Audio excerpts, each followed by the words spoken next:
una jueza que se ha puesto en la opinión pública podría ser sometida disciplinariamente. que encabezamos una batalla mediática jurídica. Lo que sí es criticable del sistema judicial, lo cual peor aún, justificó diciendo como deber si se violó o no se violó el artículo 100. Se dice que se cometió entonces un error, que él está de parte de la justicia y no de sus intereses. Sí, que sí. Cuando tú vas al caso Duncan, sí es impugnable. Amigos, bienvenidos a nuestro espacio. Aquí recibimos a un miembro distinguido de esa familia, el abogado Johnny de la Rosa. ¿Cómo se siente? Mejor cada vez que te saludo y agradeciéndote la invitación.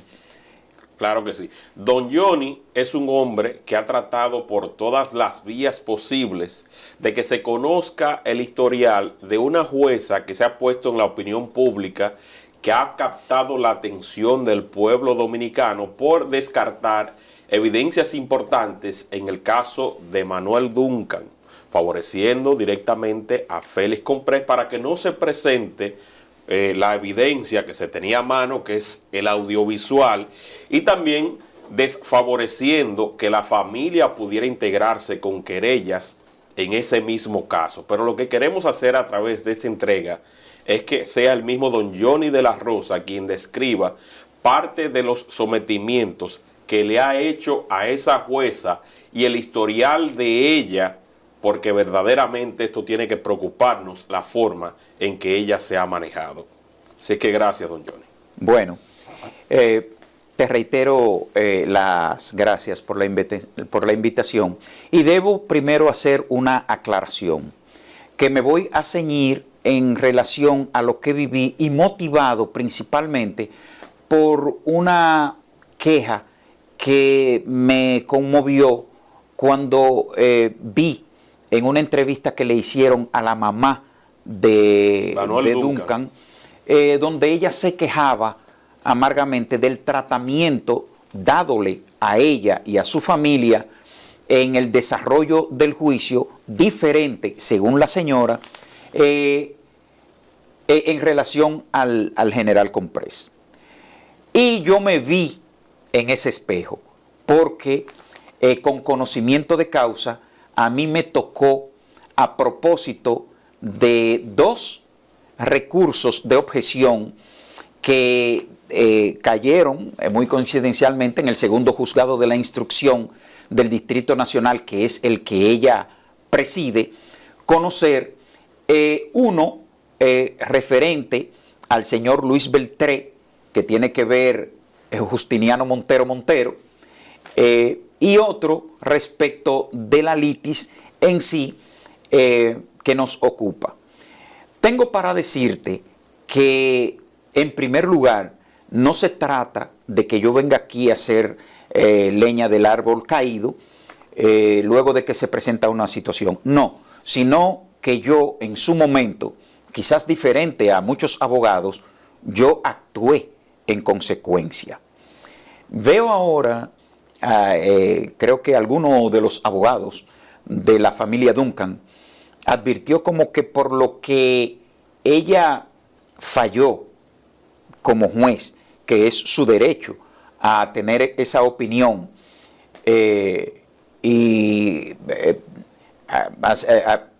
confirmando yo que no tengo las intríngulis del caso como ellos, pero veía yo a uno de esos abogados, escuchaba, que decía que ella podría ser sometida disciplinariamente por eso. Y yo siempre critico el hecho de quedarse en la posibilidad, sino de que hay que actuar. Hay que actuar. Hay que indicar también para los amigos que están en este momento disfrutando de esta entrega, que después se sometió un recurso nuevo donde otro tribunal entonces validó que el video sea utilizado como evidencia de la forma en que él le disparó, alegando supuestamente una defensa propia que se cae cuando él hace el segundo disparo, y también se admitieron las querellas de los familiares de Manuel Duncan por la presión generada desde Somos Pueblo y también desde esta plataforma que encabezamos una batalla mediática jurídica para que esto pudiera llegar hacia donde llegó, porque descartando las querellas y descartando el video, ya se allanaba el camino para que no existiera quizás una pena acorde con lo que se merece el infractor de este crimen. Recuerda que siempre la imparcialidad es prácticamente imposible, la objetividad es posible, de suerte que tratando de ser objetivos debemos poner en contexto que se trata de una juez.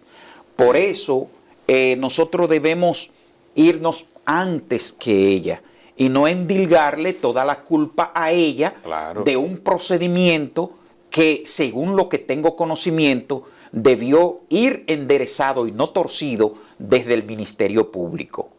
Porque es un ABC para los abogados la licitud de la obtención de la prueba. De suerte que si ella tomó por los pelos como excusa, eso tampoco se le puede criticar si el Ministerio Público, ojo, que no tengo la intríngulis, no hizo lo que tenía que hacer. Sí. Una cosa es extraer un video, otra cosa es que lo extraiga el Ministerio Público a través de los medios legales disponibles. Por suerte, como acotaste, fue ya enmendado ese error, y aunque se habla de una juez, fue un tribunal colegiado, tercer tribunal colegiado. O sea, que no dependió únicamente de un solo, sino que fue una decisión en conjunto. Así es, así es. Lo que lo hace mucho más sólida todavía esa decisión.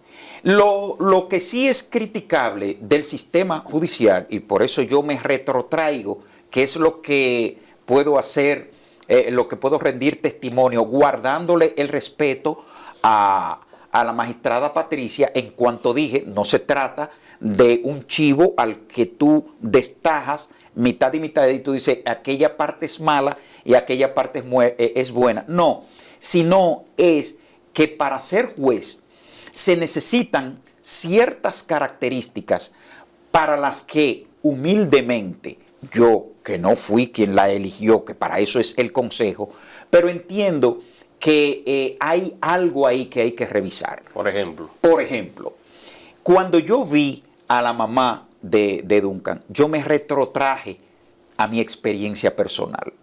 ¿Y cuál fue mi experiencia? Bueno, yo estoy litigando con el poder.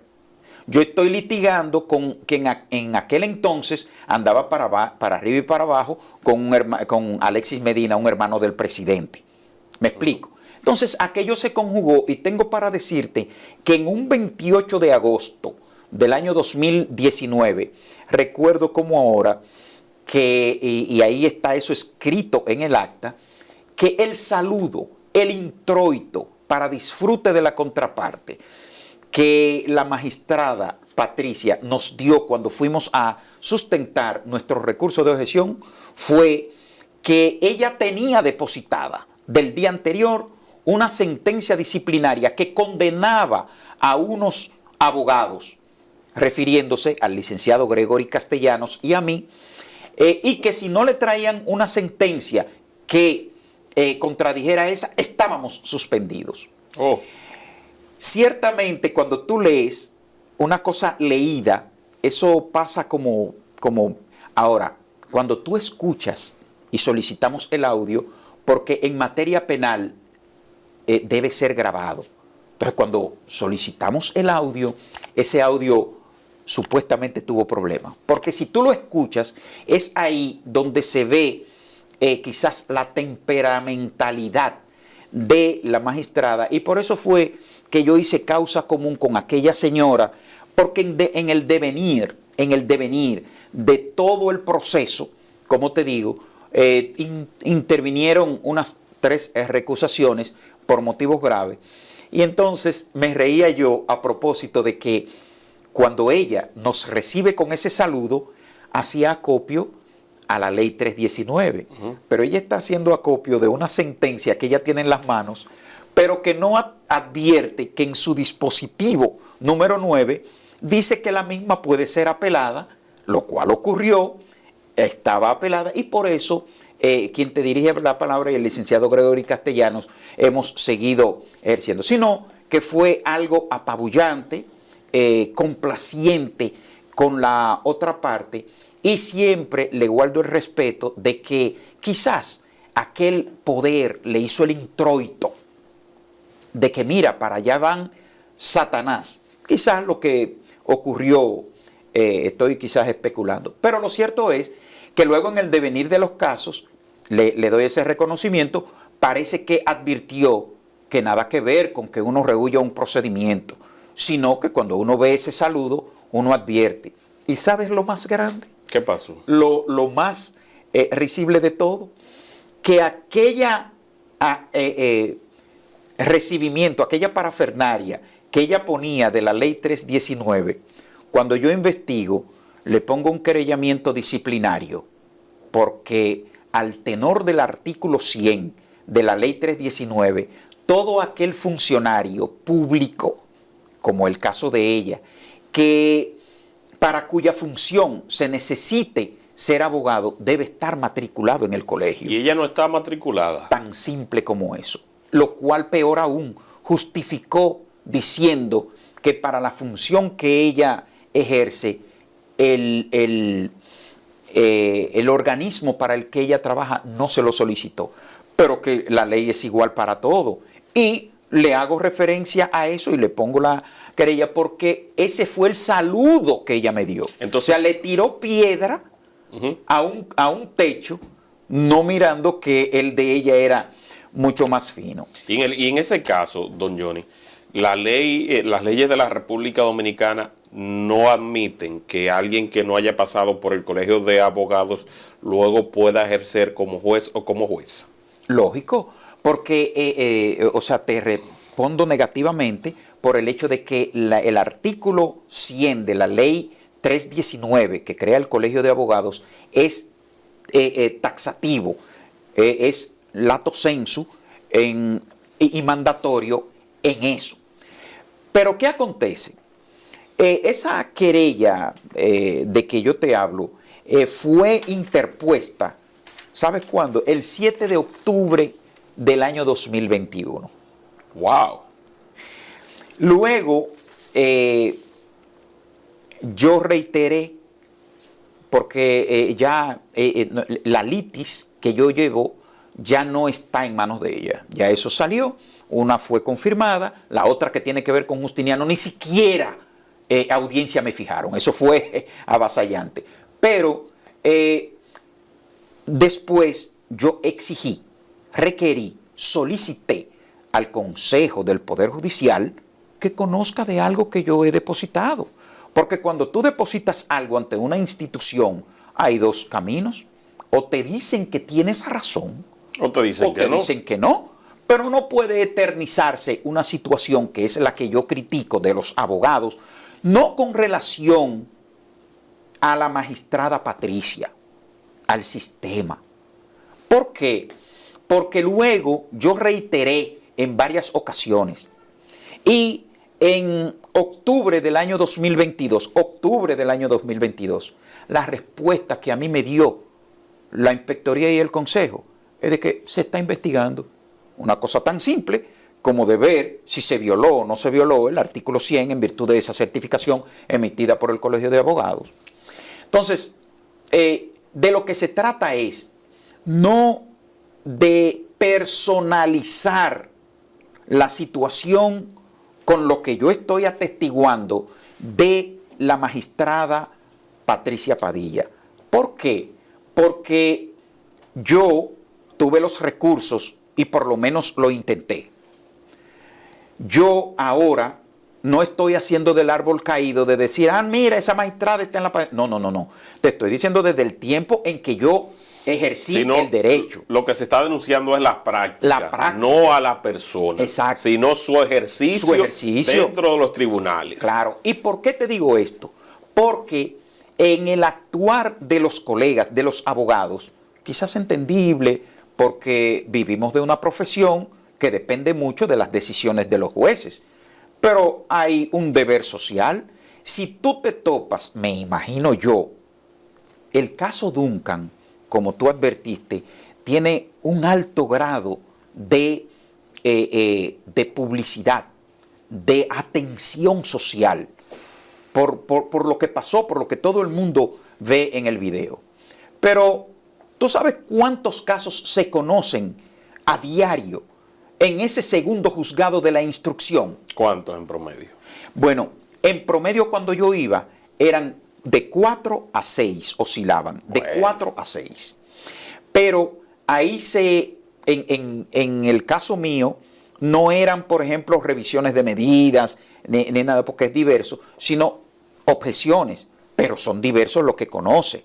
Entonces, mi preocupación es aquellos casos que no tienen el interés mediático. No es exclusivo el segundo juzgado de la instrucción, porque los abogados saben cuáles jueces se comportan y no de esa manera. Entonces, preveo que hay muchas decisiones a la sazón de la temperamentalidad que pudieran estar avasallando los derechos que aún son impugnables, pero fíjate bien, que sí, cuando tú vas al caso Duncan, sí es impugnable, pero ya tú vas, la familia fue desprotegida, tiene un trío. Entonces, cuando tú ves la cantidad de decisiones, claro, no de ella, no estoy especificando, personalizando, de los tribunales de primera instancia por los tribunales de alzada, entonces tú dices, ¿y hasta dónde llega el derecho de un juez a equivocarse? Porque de los tribunales penales juegan con la libertad y la sanción punitiva, porque se deben a la sociedad. ¿Y qué acontece? Es que en este caso fue tan amargo, tan evidente, que puso los ojos y lamentablemente le tocó a la jueza Patricia Alejandra Padilla. Rosario. Pero hay un detalle también, que si usted se fija, la forma en que el Ministerio Público envía un comunicado que no firma, que debería estar firmado por la fiscal del Distrito Nacional. Creo que habla del Departamento de Litigación. Sí, entonces allí se dice que se cometió entonces un error. Oye esto, o sea, no indican ellos, vamos a revisar el proceder de esa jueza, vamos a someterla al Consejo Disciplinario, una solicitud para que entonces se revise las pasadas acciones que ella ha tomado. No, lo dejan en un simple error. Claro. Entonces, cuando desde la justicia, pues ellos dicen que fue un error en la forma en que le dio lectura hacia la forma en que se presentó la evidencia. Bueno, la ciudadanía, lo que percibimos a través de las publicaciones y los medios, no percibimos eso. O sea, hay entonces una inducción a un error magnificado, y eso habría que aclararse. Pero entiendo que no, porque cuando el tercer juzgado, el tercer tribunal colegiado, admite, no solamente admitió, tengo entendido que también algo muy de principalía procesal, que fue que admitió a la familia como actora también, porque se dijo que también eso había quedado fuera. Y tú te imaginas la familia que le duele. Entonces, hay un momento en que pareciera como que lo que se busca ahí es solamente la indemnización económica. Pero cuando tú ves, hay una madre que está llorando, hay una familia todavía que lo que quiere, aunque no se devuelva, es la sanción. Pero hay algo todavía más penoso. Es que lo que se advierte, lo que se ve, es que cae mal, cae amargo en la sociedad. Entonces, todo el que está en una función pública es natural que tiene que estar dispuesto al cuestionamiento. Me explico. Entonces, en mi intervención al inicio, creo que advertí que quizás la discusión fue desde el principio innecesaria, porque lo que abogados advertimos fue que como que, si bien ella pudo motivar en eso, pero si fue así, entonces vino torcido desde el Ministerio Público. Hay una responsabilidad compartida. Y cuando se quiere, se puede, por ejemplo, la prensa hoy se hace eco creo que en San Pedro de Macorís, el Ministerio Público recusó a la jurisdicción entera. A la jurisdicción entera. Lo que quiere decir que cuando el Ministerio Público quiere, pues, lo hace. Es un asunto de disposición, de estar atento. Entonces, hay que asumir los abogados, este es un llamado a los abogados, que litigan en los tribunales. ¿Cómo es eso de podría ser sometido? No. Yo lo entendí que debía ella ser sometida en mi caso y yo lo hice. Ya queda en manos del Consejo del Poder Judicial, que desde la fecha de eso no dio respuesta.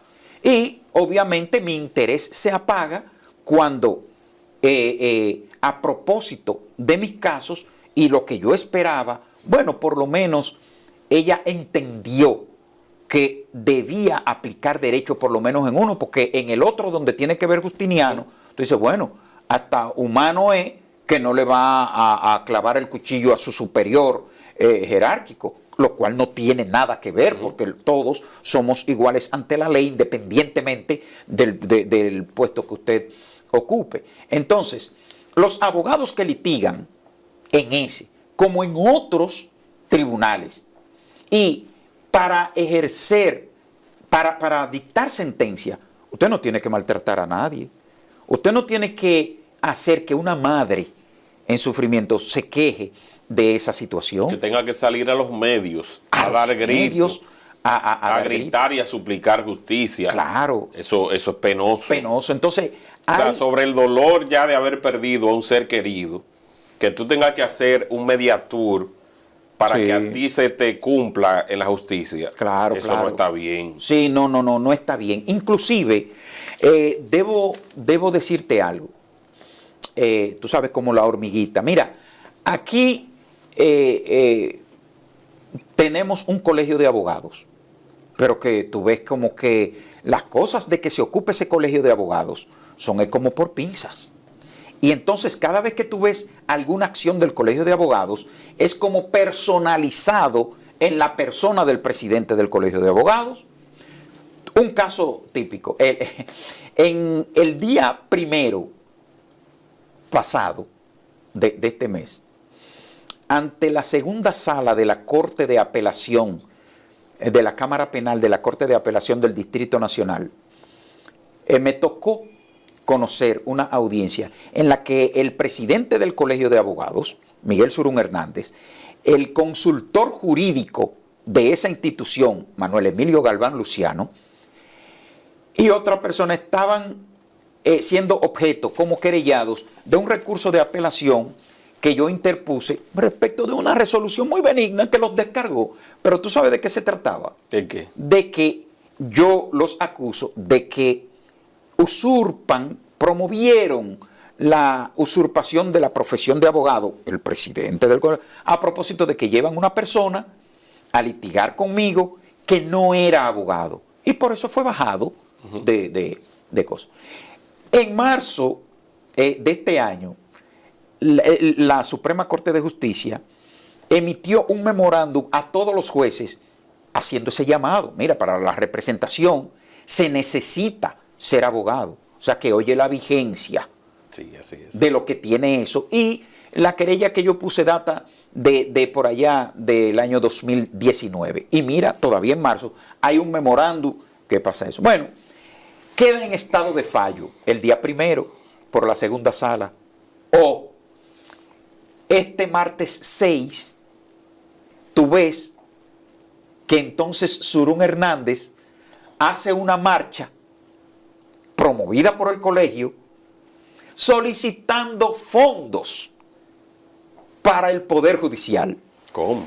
Entonces, tú dices, ajá, ¿y es eso que sale como una política del Colegio de Abogados? ¿O es un llamado de él instrumentalizando el colegio con los dinero de todos los abogados para hacerle un llamado a esa corte de apelación que tiene que fallar en un caso muy evidente con él, de decirle, no, pero ese hombre está con nosotros. Porque las coincidencias y el vulgo, o sea, la cara de estúpido que a veces se le quiere indilgar a la población, trae como consecuencia eso que trajo el caso Duncan. Hay cosas que caen tan amargas, con sabor a sábila, que entonces crean la repulsa de la sociedad. Nos encontramos nosotros los abogados que decimos, mira, la población piensa de una manera, nosotros somos técnicos, de suerte que nosotros no podemos venir por un populismo jurídico a desbaratar lo que nosotros tenemos que cuidar, que es una regla mínima en la sociedad para que podamos vivir. O sea, el principio de objetividad que debe tener todo juez. Sí, exactamente. Ahora, pero de ahí a lo que una población ve en un video, y que se encarna la población en esa familia. ¿Me explico? Sí. Entonces, vivimos en que la sociedad se vive ganando este tipo de cosas de manera innecesaria. Yo entiendo que eso fue de manera innecesaria. Esta señora Patricia Alejandra Padilla Rosario no es la primera vez que se ve. Bueno, porque cuando me tocó... Ella había sido sometida a otros procesos de donde se evaluaba su accionar. Así es, así es. Inclusive, data ya de muchos años, pero a propósito hay una publicación de media página en un periódico de un abogado, porque dentro de su temperamentalidad, ella lo hizo amanecer preso. En mi caso, en una de las audiencias, yo viví que la seguridad del Palacio de Justicia fue convocada. Parece que ella temía de que yo cometiera alguna acción contra ella. Y recuerdo que el jefe de seguridad del Palacio de Justicia se mantuvo detrás de mí a llamado de ella en el desarrollo de la audiencia. Por si acaso había... Exactamente. Y es muy penoso porque, te reitero, hay un conducir que para un juez emitir una sentencia no tiene que avasallar a una parte. Eso no. Y en el caso de ella, amén de su capacidad, de todo, entonces parece que adolece de ella. Y te digo, me vi en carne propia cuando escuché aquella entrevista que le hicieron en Somos Pueblo a la mamá, cuando ella se quejaba amargamente del trato que ella le dispensó. Y eso entiendo que por qué yo ser el único, si el desarrollo de ese juzgado de instrucción, como todos, son tan prolíferos porque el promedio litigioso del dominicano mantiene muy congestionado a los tribunales. Entonces, yo entiendo que la preocupación es cuántas decisiones ella ha tomado que han favorecido o perjudicado a determinado sector. En base a un temperamento y que no tienen acceso a una publicidad. Sí. No son ecos quizás como el caso Duncan, porque el caso Duncan es un caso particular para la familia. Pero lo que se ve ya es la sociedad. El Ministerio Público le debe una respuesta a la sociedad, porque ante el hecho de la dicotomía, si es homicidio voluntario o no, ya es la sociedad la que está exigiendo una respuesta. Yo reitero, no es hacer leña del árbol caído, pues los documentos que has mostrado en el desarrollo de esta intervención dan cuenta de que en el momento oportuno, cuando a mí me tocó, yo actué. Por eso critico muchos abogados de que, no, podría que esto, que no es que yo quiero que se someta a él, no, es que todo, mira, yo el día 7 pasado, ahora reciente, asistí a la segunda sala de la Suprema Corte de Justicia en un asunto que deberá, me dicen, pero tú estás loco, ¿Por qué? Porque a Justiniano Montero, a Eunice Vázquez Acosta, Sí, sí. la que te he dicho que me encontré el día de la audiencia que te dije de Surún, ese mismo día tocó, porque fue bastante larga en cuanto a nuestras exposiciones, fue muy bonita la audiencia, pero ese mismo día tocaba y estaba esperando Peralta y Donald Guerrero para su caso. Le tocaba un rol luego de nosotros. Y me encontré con el hijo de esa magistrada y es ahí donde aquí se confirma ese hecho. Cómo hay cierto sector que tiene un olfato muy fino para buscar abogados que eventualmente, ¿dónde mueren los casos? En el Tribunal Constitucional. Exactamente. Y en la Suprema Corte de Justicia. Y tú sabes que eso yo lo denuncié aquí. También lo denunció. Con mucha antelación. Con mucha antelación. ¿Qué ha pasado con eso? Te puedo decir que después de esa denuncia, toda la avalancha de lo que ha sucedido en relación a mi caso no es fortuita. Pero uno tiene que un deber.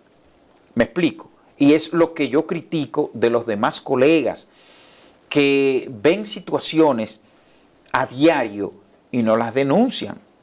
Claro, el abogado promedio vive de las decisiones del juez.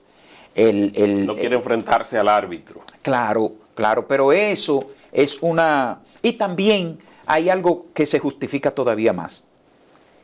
Cuando un abogado actúa en contra de un juez, no solamente le queda la consecuencia de que por ahí, por ese tribunal no pases.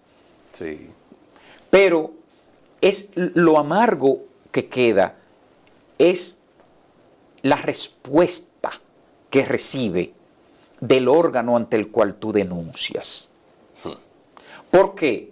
Porque a mí me ha tocado que las inspectorías del Poder Judicial, del Ministerio Público, eso tú puedes llevar un fajo así y las respuestas son totalmente decepcionantes. No se le presta la atención debida. No, al contrario, te estoy poniendo un ejemplo vivo de que ya yo sin interés prácticamente, puesto que ya yo salí del ámbito jurisdiccional del segundo juzgado de la instrucción, que a la sazón es el que dirige la magistrada. ¿Qué interés ya voy yo? Yo quería que se decidiera en tanto ella estaba conociendo en ese momento. En ese momento. Pero te reitero que en octubre del año 2022, el Consejo del Poder Judicial me emite esa certificación, diciéndome que está en investigación. Ajá. Y entonces... Es allí donde Miriam Germán tiene que poner el ojo. ¿Por qué? Porque se trata de asuntos que, aunque ella quiere... En este caso es el Consejo del Poder Judicial. Sí, ahora, que no depende de ella. No, ¿sí? no. Ahí ese consejo lo maneja Luis Henry Molina. Así es, lo preside. Lo preside. Lo Entonces, preside. ahí, rectifico, ahí es donde Luis Henry Molina tiene que dejar saber que él está de parte de la justicia y no de sus intereses. Sí. Pero igual, ya que tocas el punto del Ministerio Público y Miriam Germán, el caso ahí es más penoso. ¿Por qué? Porque yo te hablo de algo de octubre del 21, pero si nos vamos al cosa, me lo sé de memoria, desde el año 2019, yo tengo ahí en el Consejo Superior del Ministerio Público que dirige doña Miriam, la magistrada Miriam, a propósito de qué, caramba, de lo que he denunciado, que un procurador adjunto de la Corte de San Pedro de Macorís le robaba el tiempo al Ministerio Público. Y cuando eso fue a donde Milagros Ortiz Bosch, ella suscribió una comunicación dirigida a Miriam Germán. Y no pasó nada. Para que sea el Consejo Superior del Ministerio Público que decida esa situación. Y esa comunicación data de principios del año 2020, del año 2021. ¿Me explico? Entonces, sí. Va a terminar el gobierno y no ha habido tiempo en el Ministerio Público para que se conozca eso. Entonces, tú a veces dices, pero ¿para qué yo voy a gastar tiempo en interponer esto si al final no se me le pone asunto? Eso es lo que ha pasado quizás con los demás abogados también, que ven que a pesar de que someten recursos, no son tomados en cuenta y dicen, bueno, pero para yo invertir tiempo investigando, denunciando, acudiendo, presentando evidencias, prefiero entonces que el sistema siga, pero claro, es lo que usted dice, tiene que existir precedentes. No, y también un compromiso que uno tiene con la verdad. ¿Por qué? Porque cuando tú interpones una cosa, tú lo haces convencido de que tiene la razón. Sí. Bueno, pero el hecho es de que si dejamos eso así, entonces pasará todo inadvertido. Hoy te toca a ti, pero mañana me toca a mí. ¿Me explico? En cuanto, mira, el día 2 de mayo, me reía yo porque un juez de corte, a quien no conozco personalmente, pero tiene una sección, no recuerdo, y escribió, se llama Ciprián, apellido Ciprián, y él escribió La imparcialidad del juez, un juez de corte. Y en su artículo, 2 de mayo, Diario Libre, lo pueden buscar, él concluye, juez de corte, que aquel juez que se diga imparcial es un tonto iluso o un funcionario con cheque. Que lo que puede existir es la objetividad. Y me lució importante porque viniendo de un juez, Rafael Ciprián se llama, y sé que es de larga data porque ha estado en diferentes tribunales. Entonces yo digo, mira, si un juez de corte concluye de esa manera, entonces en ese espejo, una Patricia Alejandra Padilla Rosario debe verse. Totalmente. Debe verse, porque es un escrito que está público y lo fundamenta en doctrina, en escritos. O sea, a veces cuando tú ves, hay un artículo, el 78 del Código Procesal Penal, que enumera 10 causas por las que tú puedes recusar un juez. El 10 dice, y cualquier otra causa grave. Las otras 9 son muy específicas.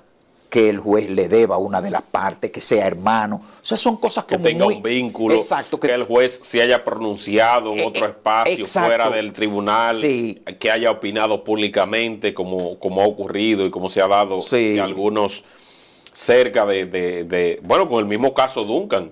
Cuando Consoró lo iba a conocer, él dijo que había emitido una opinión en una plaza, en un centro comercial, exacto, y que entonces que él no podía y por eso se inhibió. Sí, entonces, pero la inhibición es muy particular, muy voluntaria del juez, que en casos muy, muy contados, por ejemplo, como en ese que se da, pero la recusación ya es de la parte, cuando advierte que el juez no es imparcial.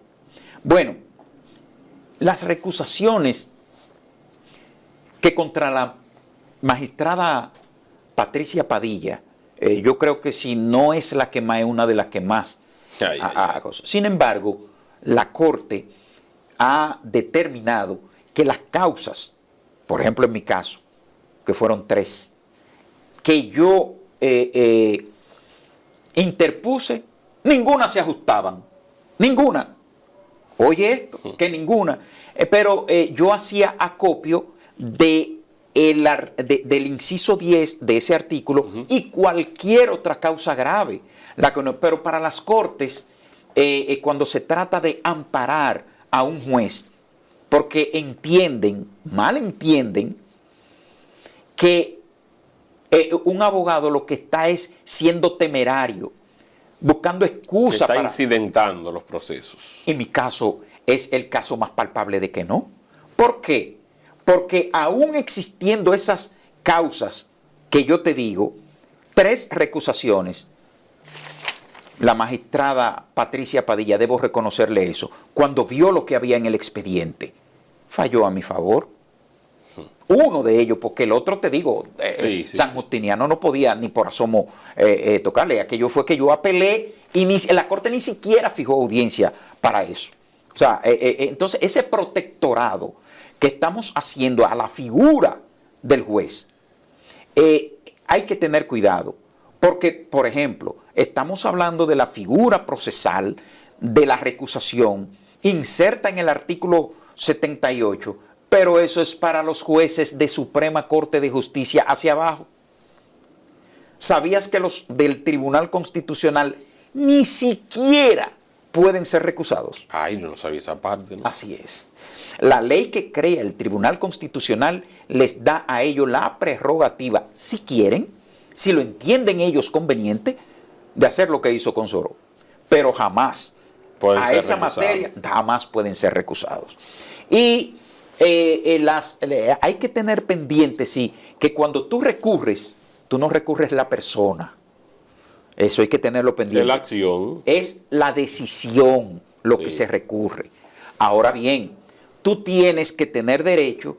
¿Por qué? Porque siendo un juez humano, aquel artículo, aquel inciso abierto de cualquier causa grave, tiene en algún momento, todos los abogados no podemos ser tan estúpidos, brutos, para que en ningún caso. Entonces, casos muy contados, específicos. Es más, hay jueces que estiman que la recusación a un juez se debe limitar a una sola. Oye eso. O sea, que tú descubres otra causa y para ellos no pueden ser. Entonces, yo creo que la figura del juez, para que la ciudadanía tenga credibilidad en ellos, lo primero que hay que verlo es precisamente como humanos, que pueden equivocarse. Claro que sí. Porque por eso existen los tribunales de alzada ante los cuales uno tiene el derecho de recurrir sus decisiones. Porque si no, no tuvieran objeto. No tendría ningún sentido que existieran. Así es, así es. Me alegro, todo tiene algo bueno, siempre digo. Y lo bueno del caso Duncan es que se puede rectificar. Yo creo que con la capacidad que tiene la magistrada Alejandra Patricia Rosario, no es un atrevimiento mío, pues no la conozco, al contrario, imagínate cómo quedaron esas relaciones que nunca la hubo, y supongo que si ve esto no será de su agrado, pero sí creo que tanto en mi caso, cuando ella vio mi expediente y entendió, pero mira, el hecho de que me manden de donde Justiniano, que yo crea que este hombre es Satanás, no, mira, aquí yo veo algo de derecho en lo que puedo. Claro. Más, en este caso de Duncan, si no es que existen otros casos, ella debe hacerse un mea culpa y abocarse a un ejercicio de la judicatura menos temperamental y guardar las distancias de por lo menos esa igualdad entre las partes, sin avasallamiento, a lo que todas las partes tienen derecho, y tomar una decisión acorde, obviamente, con el derecho, pero que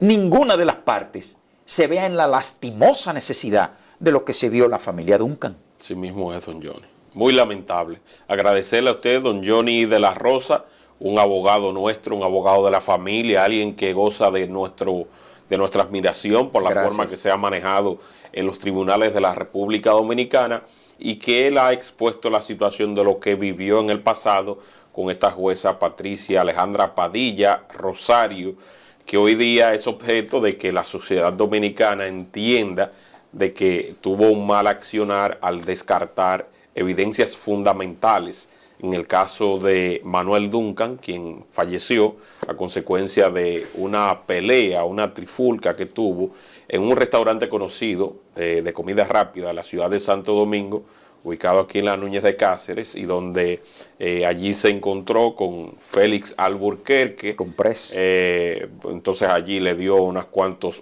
golpes en su rostro, puñetazos. Esos puñetazos hicieron que Comprés fuera a buscar un arma, salió a perseguirlo, y le hizo 2 disparos que ustedes han visto ya en la prensa nacional y que ahora, por fin, esa prueba que había sido descartada ante la presión social está admitida. Así que gracias, don Johnny.